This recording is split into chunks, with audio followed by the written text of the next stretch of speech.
X-Men Blue Team. Now we're getting into my stuff. This is the stuff that I really loved. I was deep into the comics at the time where they were doing the Blue Team, Gold Team thing, so this is an exciting one to me. All right. It says, getting mutants to work together towards a common goal has always been a challenging task, as Professor X can attest. The X-Men know that standing united is their best bet to defeat the most dangerous villains. Nevertheless, the various hero teams are constantly bickering and competing with each other, with these grievances often escalating to outright violence between them and playing into the hands of the villains. The Blue Team will stop at nothing to make sure they are the ones who bring down the villain, and no one will stand in their way. Very awesome. So, let's pop the sucker open. Let's see what we have inside. I'm trying to remember, it's been a while. I think I was much more of a Blue Team person than a Gold Team person back in the day. But, you know, you couldn't really do wrong with me as far as X-Men go. I was really glad to see that they were going to include X-Men in this because, you know, I was in the comics in the era where the X-Men were the thing and Avengers were not, no one was excited about the Avengers.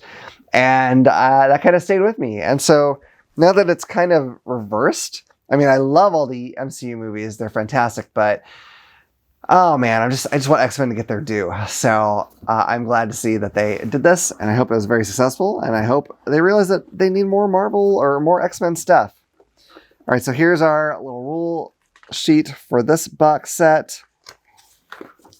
You do team versus team, it looks like. So a little bit more rules here for everything. Okay, so I'll see how this all works out. It's interesting because all these sets are a little bit different and they can kind of lock together. Oh, we've got some cool tokens. We have like some weird like DNA strands and some locks. There's an X symbol. I'm not sure how all that plays in, but we will find out. All right, we've got locations here, I believe. Let's see what we have. Oh, the Excalibur Lighthouse. That's cool. I was a big fan of Excalibur when it started up with Chris Claremont writing. He's a fantastic writer.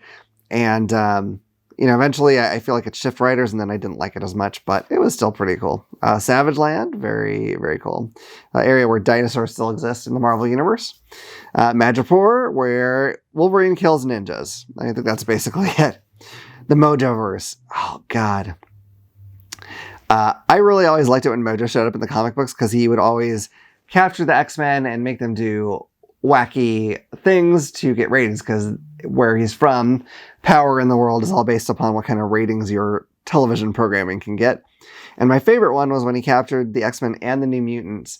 And I think he made the X-Men start as babies and the New Mutants start as adults, but the X-Men would get older as time went on and the New Mutants would get younger and they had to fight each other. And it was really bizarre, but actually really funny. Anytime we have the X-Babies, it's hilarious. So, all right, let's put those aside. We have our Mr. Sinister character card here with his like a little villain sheet. Fantastic. Oh, this was for the team versus team mode. You have Blue Team and Gold Team. Someone is like mowing their lawn outside, so that's fantastic. Hopefully you won't hear that too much. All right, here's all our cards. I'm just going to pop these open, see if any of the art's especially interesting. Okay. All right, so got all kinds of different things for the red and gold teams. There's Mr. Sinister's cards. Same art on all his, it looks like.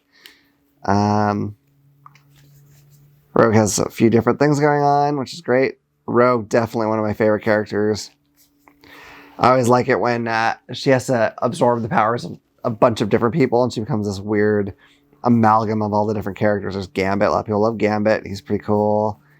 Jubilee. To contrast, a lot of people hate Jubilee and I don't. I always thought she was kind of amusing in the comic. Not very powerful, but you know, whatever. There's Banshee. Great. Okay. Well, let's look. Oh, we got some blue and gold rings. I think that's for the team versus team mode. Okay. So let's look at the models here. We have the villain of this set, Mr. Sinister, who's been behind a lot of crazy, shady dealings in the X-Men. I have no idea what his powers are. I don't think I ever knew what his powers were. And I don't know if Marvel knows what his powers are, to be honest. But he's still an enjoyable villain, and he looks cool as hell. This is Psylocke, who is a telepath. and she focuses her telepathic abilities into this psionic blade that she uses on people. When she started in the comics in X-Men, she was a British lady with still telepathic powers, but she didn't have the blade. She had this weird like butterfly-looking effect when she used her powers. And then weird things happened, and she became an Asian woman who was a ninja. I don't know how. It just kind of happened. Jubilee, again, I like her more than most people do, I think. But you gotta have the young team members. I don't know if she's still considered young in the comics. I would think not, but regardless. Okay, here we have Gambit, looking really cool. He's like flinging his cards at people. That's great.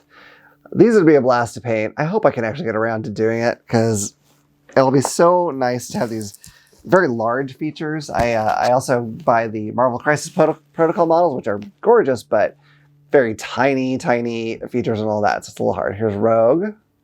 Looking awesome. I like that they went with this particular era of some of these characters.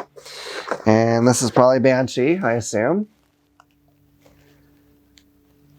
Oops, get that to focus on you. Banshee. I thought Banshee was kind of neat. He was never my favorite, but he's alright. Has a sonic scream. Can fly. I feel like most of the time when I was reading X-Men, he'd like hurt himself using his powers, so he didn't do a whole lot. But that was that. Alright. So that... I'm just going to slam stuff down. Was the X-Men Blue box set. I think I didn't put this in the right way, but you know what? Everything's going to be fine. It'll all be all right. There it is, X-Men Blue. I hope you've enjoyed this video. If you have, please hit like and subscribe and click the little bell icon so you can know about the next time I put out a video. Otherwise, I look forward to seeing you all around the table again at All Games New and Old.